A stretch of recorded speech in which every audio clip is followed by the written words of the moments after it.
मुंबई, सपनों का शहर। लेकिन इस मुंबई की चकाचौंध के पीछे एक अंधेरी दुनिया भी पनप रही थी।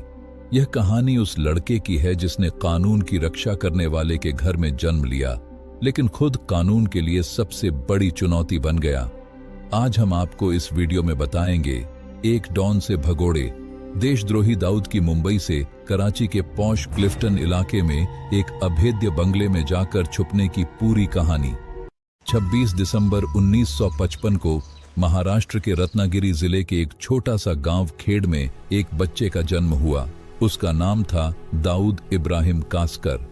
पिता इब्राहिम कासकर मुंबई पुलिस की क्राइम ब्रांच में एक हेड कांस्टेबल थे, जिनकी छवि बेहद ईमानदार पुलिसकर्मी की थी, जिनका खौफ उस समय के अपराधियों में भी हुआ करता था। कुछ समय बाद पूरा परिवार रत्नागिरी से मुंबई के डोंगरी इलाके के टेमकर मोहल्ले में शिफ्ट हो गया। डोंगरी उस समय लूटफाट, तस्करी और हफ्ता वसूली के लिए जाना जाता था। घर में अनुशासन था, लेकिन गरीबी और बड़े परिवार के बोझ ने दाऊद के भीतर कुछ अलग करने की चाह पैदा कर दी थी। स्कूल में उसका मन कभी नहीं लगा और हाई स्कूल की पढ़ाई छोड़कर दाऊद ने किशोरावस्था में ही चोरी और डकैती जैसे अपराधों में हाथ आजमाना शुरू कर दिया। दाऊद के पिता चाहते थे कि उनका बेटा नेक रास्ते पर चले। पिता ने उसे सुधारने की बहुत कोशिश की, यहाँ तक कि उसे सुधारने के लिए उस दौर के डॉन हाजी मस्तान के पास भी भेजा। लेकिन दाऊद के भीतर एक साम्राज्य खड़ा करने की भूख जाग चुकी थी। छोटी उम्र में इनकी मानसिकता इतनी खराब थी कि वो हर किसी से झगड़े करता रहता था, ना कोई बड़ों की इज्जत, ना ही अपने पिता की। जैसे जैसे वो बड़ा हो रहा था, उसके दिमाग में बस एक ही बात चलती थी कि लूटफाट करो, गरीब हो या अमीर, सभी से हफ्ता वसूली करो। 70 के दशक की शुरुआत में जब देश में राजनीतिक अस्थिरता बढ़ रही थी, उस परिस्थिति का फायदा उठाकर दाऊद और उसके भाई शब्बीर ने अपने दोस्तों के साथ मिलकर यंग कंपनी नाम का एक गैंग बनाया। यह वह दौर था जब 1975 में प्रधानमंत्री इंदिरा गांधी ने देश में इमरजेंसी लगा दी थी और महाराष्ट्र में शंकरराव चौहान मुख्यमंत्री थे। इमरजेंसी के दौरान जब पुलिस का पूरा ध्यान राजनीतिक गिरफ्तारियों पर था, तब दाऊद ने तस्करी के बाजार में अपनी जड़ें गहरी कर ली। उस वक्त मुंबई के अंडरवर्ल्ड पर त्रिमूर्ति का राज था, हाजी मस्तान, करीम लाला और वृद्धराजन मुदलियार। दाऊद शुरुआत में बाशु दादा नाम के एक छोटे डॉन के साथ काम करता था। दाऊद के आपराधिक जीवन में सबसे बड़ा मोड़ 1976 में आया, जब बाशु दादा ने दाऊद के पिता का अपमान किया। उसका बदला लेने के लिए दाऊद ने अपने 7 साथियों और भाई शब्बीर के साथ मिलकर बाशु दादा के सिर पर खाली सोडा बोतलों से हमला कर दिया। इस शाम ने मुंबई की गैंगवार का इतिहास बदल दिया। यह मुंबई की सड़कों पर पहली ऐसी हिंसक झड़प थी जिसने दाऊद का नाम चर्चा में ला दिया। इसके बाद खालिद पहलवान के साथ मिलकर उसने औपचारिक रूप से तस्करी और जबरन वसूली का धंधा शुरू किया, जिसे दाऊद ने डी कंपनी के नाम से एक कंपनी बनाई। महाराष्ट्र की राजनीति में बड़े बदलाव हो रहे थे। 1980 में AR अंतुले राज्य के पहले मुस्लिम मुख्यमंत्री बने। उस दौर में अंडरवर्ल्ड और राजनेता के बीच कई गुप्त समझौता हुआ करते थे। हाजी मस्तान जैसे तस्कर मुख्यमंत्री और उनके मंत्रियों के साथ उठते बैठते थे। दाऊद की बढ़ती ताकत से मुंबई के सबसे खूंखार पठान गैंग घबरा गया था। इसी दौरान दाऊद का सामना पठान गैंग से हुआ, जिसका नेतृत्व करीम लाला कर रहा था।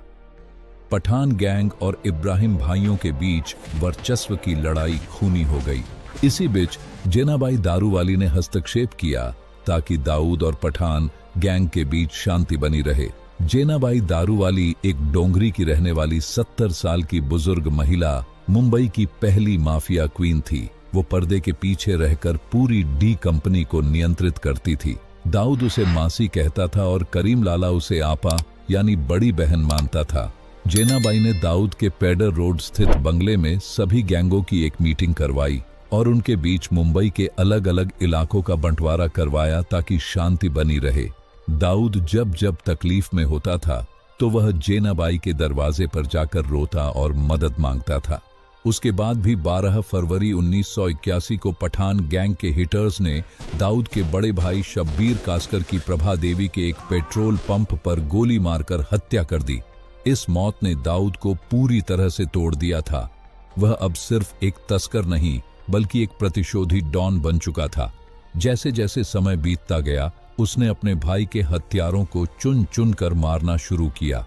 1983 में मुंबई के सेशन कोर्ट के अंदर दाऊद के शूटर ने अमीरजादा की हत्या कर दी, जिसने पुलिस प्रशासन और सरकार की सुरक्षा व्यवस्था की पोल खोलकर रख दी।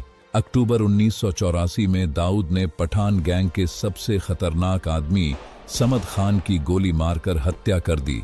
अब दाऊद गैंग को टक्कर देने वाले कोई मुंबई में बचे ही नहीं, जिसके बाद दाऊद मुंबई का सबसे बड़ा डॉन बन गया। मुंबई की परिस्थितियां बदल रही थीं। लोगों के अंदर डर का माहौल पैदा हो रहा था। मुस्लिम मुख्यमंत्री AR अंतुले के शासन में राज्य में दंगे, वसूली, हत्याएं, लूटपाट और हिंदुओं के प्रति भेदभाव बढ़ रहा था। वक्त का पहिया हमेशा बदलता रहता है। वैसे ही साल 1986 में फिर से चुनाव हुए और शंकर राव चौहान दोबारा मुख्यमंत्री बने।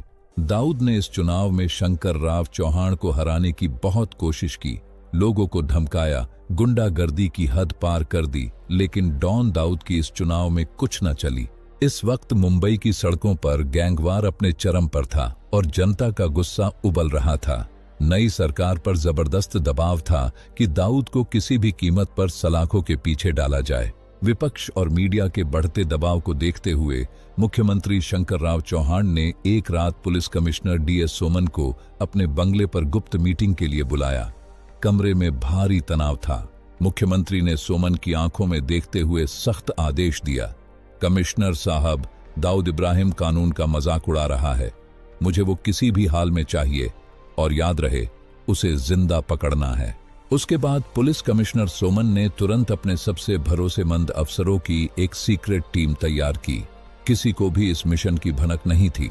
बाकायदा पूरा प्लान तैयार किया गया कि दाऊद के मुसाफिर खाना स्थित ठिकाने पर छापा मारकर उसे गिरफ्तार किया जाएगा। पुलिस की टीम अपनी बंदूकों और हथकड़ियों के साथ तैयार थी, लेकिन इसी बीच सत्ता के गलियारों में एक खौफनाक साजिश रची जा रही थी। जैसे ही पुलिस की टीम मुसाफिर खाना की ओर दाऊद को पकड़ने के लिए रवाना हुई, ठीक 10 मिनट पहले महाराष्ट्र सरकार के मंत्रालय के एक बेहद ताकतवर और प्रभावशाली राजनेता का फोन दाऊद के पास पहुंचा। उस राजनेता ने दाऊद को साफ शब्दों में चेतावनी दी, पुलिस निकल चुकी है, फौरन गायब हो जाओ। दाऊद के पास सोचने का वक्त नहीं था।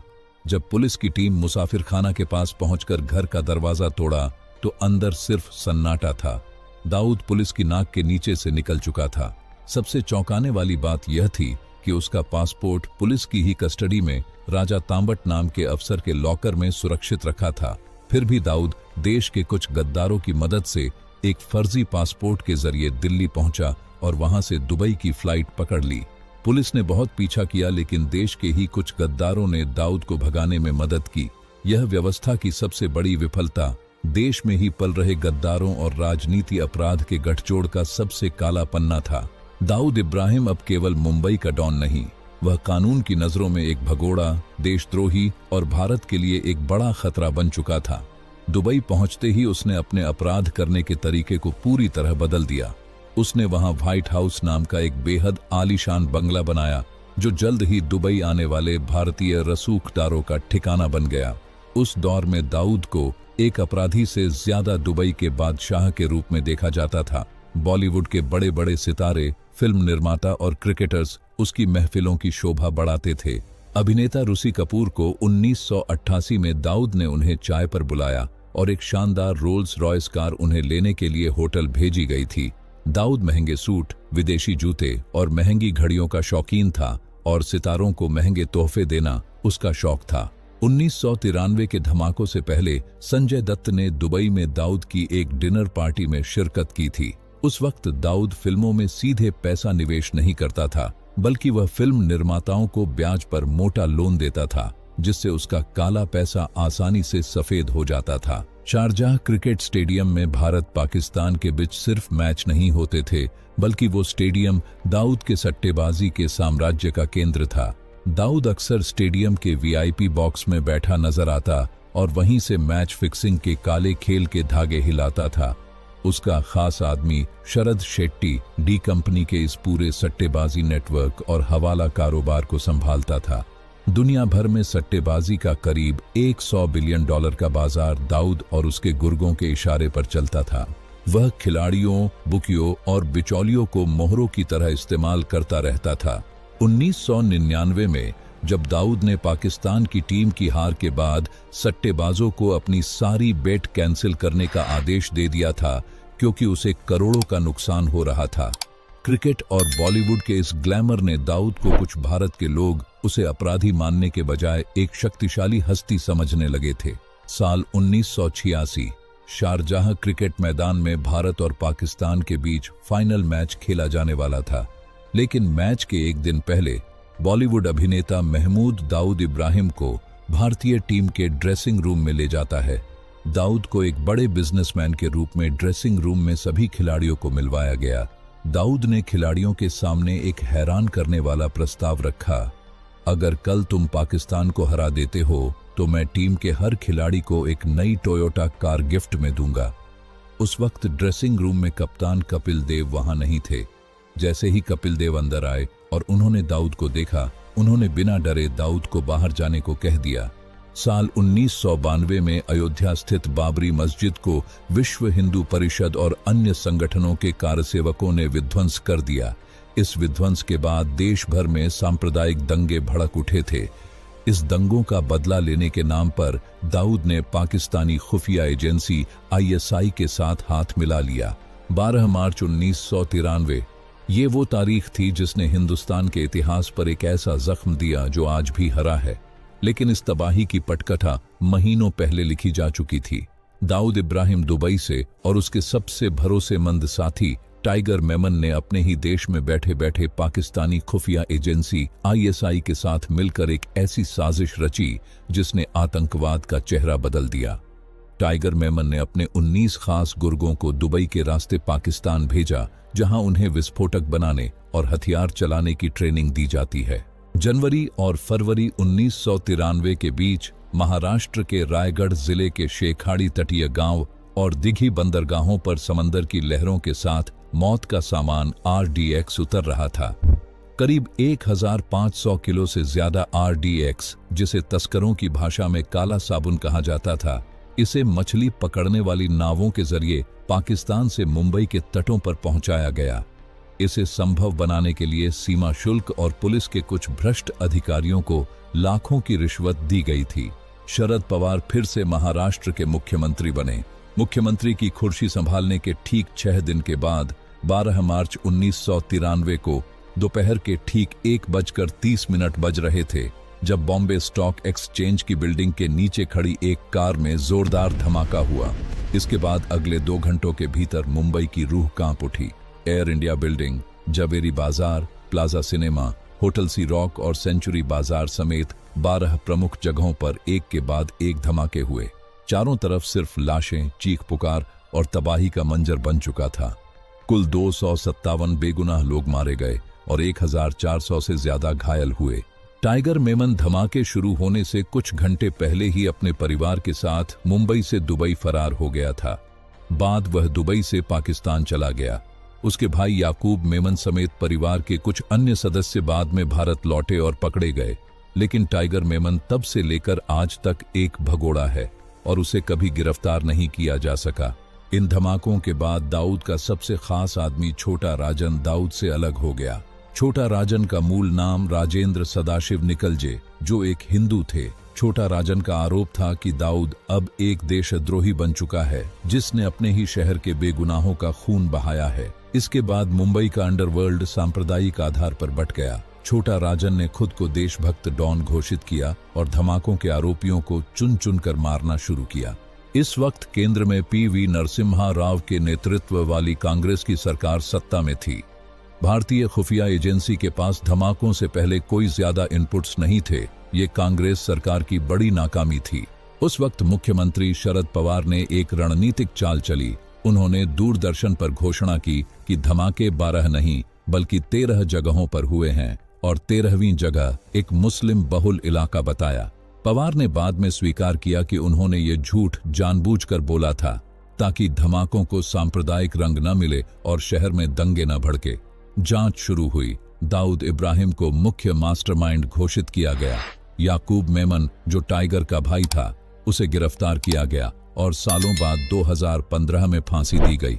अबू सालेम और फारूक टकला जैसे कई अपराधी सालों बाद प्रत्यर्पित होकर भारत लाए गए, लेकिन दाऊद और टाइगर मेमन आज भी पाकिस्तान की पनाह में आजाद घूम रहे हैं।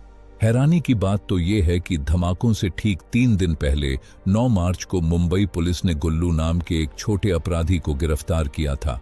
गुल्लू ने पुलिस के सामने सब कुछ उगल दिया था।